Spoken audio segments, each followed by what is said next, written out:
Assalamualaikum warahmatullahi wabarakatuh. Halo teman-teman, kembali lagi bersama channel Belajar Bareng.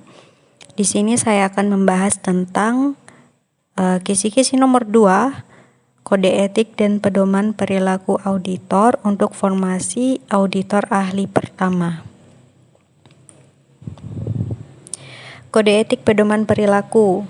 Kode etik auditor intern pemerintah Indonesia atau disingkat KEIP ditetapkan oleh AAIP atau asosiasi berdasarkan PP nomor 42 tahun 2004, PP nomor 60 tahun 2008, PP nomor 16 tahun 94, ADART pasal 8. Ini bisa kalian dalami sendiri ya.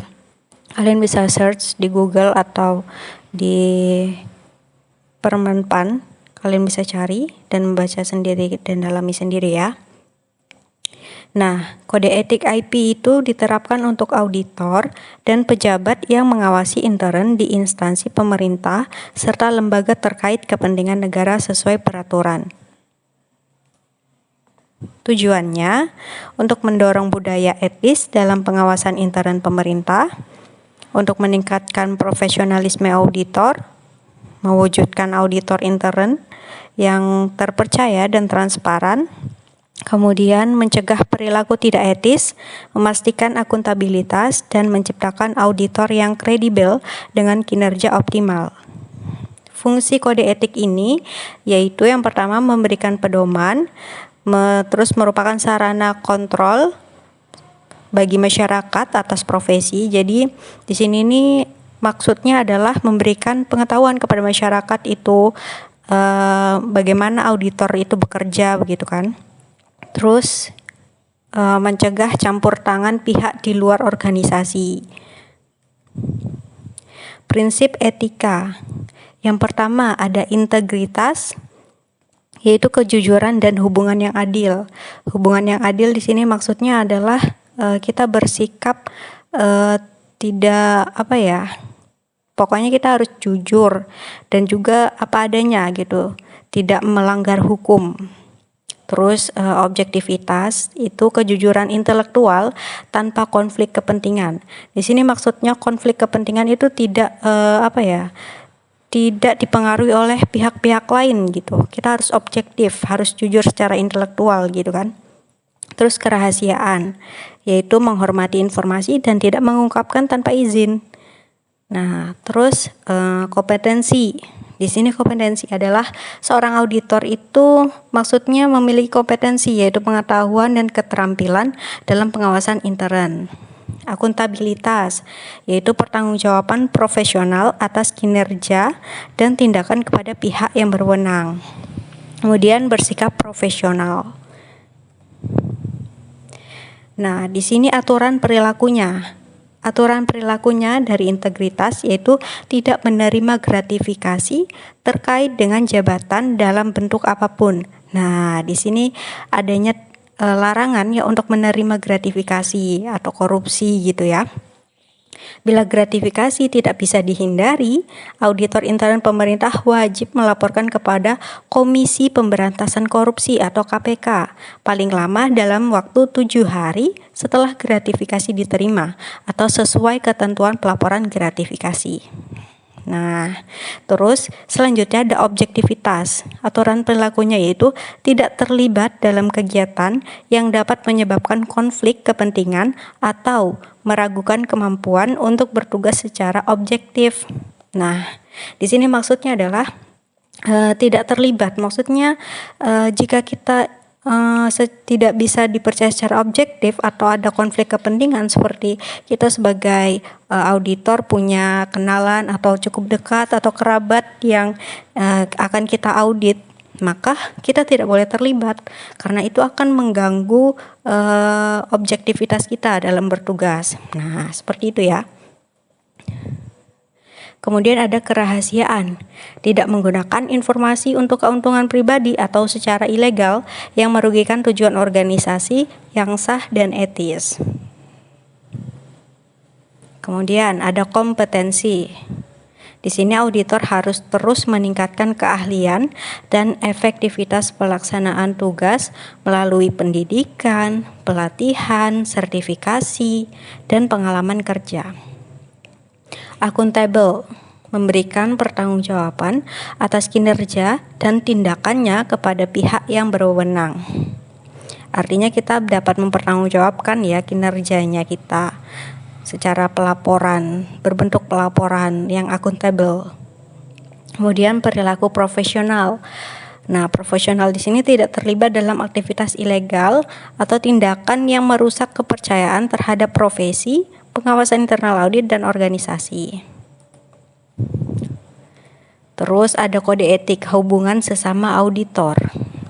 Yang pertama, menggalang kerjasama yang sehat dan sinergis antar sesama auditor. Terus menumbuhkan rasa kebersamaan dan kekeluargaan, saling mengingatkan, membimbing, dan mengkoreksi perilaku. Sedangkan hubungan auditor dengan auditan, yang pertama menjaga penampilan sesuai tugas atau menjaga performance kita ya sebagai auditor. Kemudian menjaga kerjasama dengan saling menghargai. Kemudian menghindari tindakan yang melanggar hukum atau etika profesi saat bertugas. Pelanggaran. Di sini ada beberapa ketentuan, yaitu auditor internal pemerintah dilarang melakukan tindakan melawan hukum. Kemudian tindakan tidak sesuai kode etik tidak akan ditoleransi. Apapun itu, jika tidak sesuai dengan kode etik maka tidak ditoleransi. Nah, pemeriksaan dan pelaporan ditangani oleh Komite Kode Etik. Majelis Kode Etik sementara dibentuk saat ada dugaan pelanggaran. Jadi, Majelis Kode Etik atau Komite Kode Etik ini bersifat sementara ya teman-teman. Dibentuk saat ada dugaan pelanggaran saja.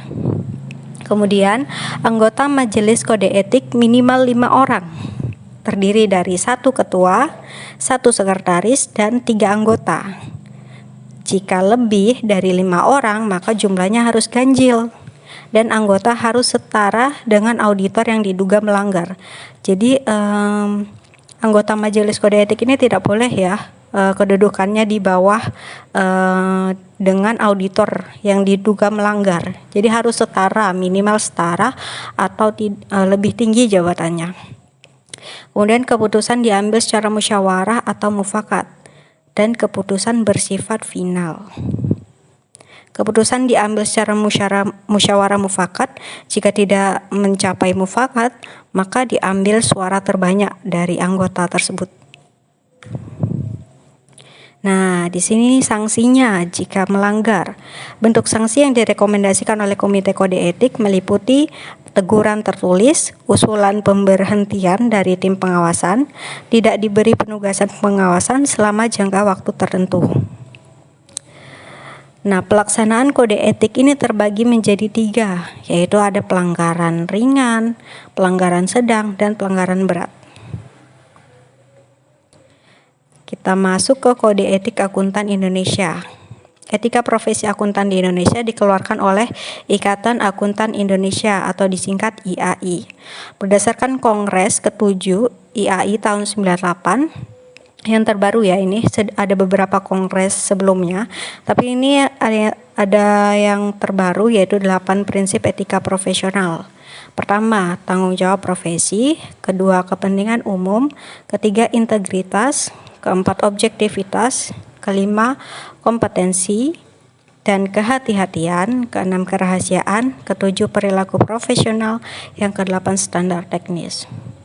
Kalau bicara tentang auditor, teman-teman, di sini tidak terlepas dari yang namanya integritas, objektivitas, kompetensi, profesional, standar, kerahasiaan, tanggung jawab. Pokoknya itu tuh menjadi hal yang sangat penting dan harus dikuasai, harus berada di seseorang auditor gitu ya. Kalau kalian ingat-ingat itu hal yang paling penting. Intinya semuanya sama tentang integritas, objektivitas, dan lain-lain. Sekian presentasi dari saya. Bagi kalian yang ingin teori yang lainnya bisa komen ya, kalian mau request apa. Nanti saya akan membuat videonya dan saya akan pelajari. Jangan lupa subscribe, like, dan share. Semoga video ini bisa bermanfaat bagi kalian pejuang. Terima kasih, sekian dari saya. Assalamualaikum warahmatullahi wabarakatuh.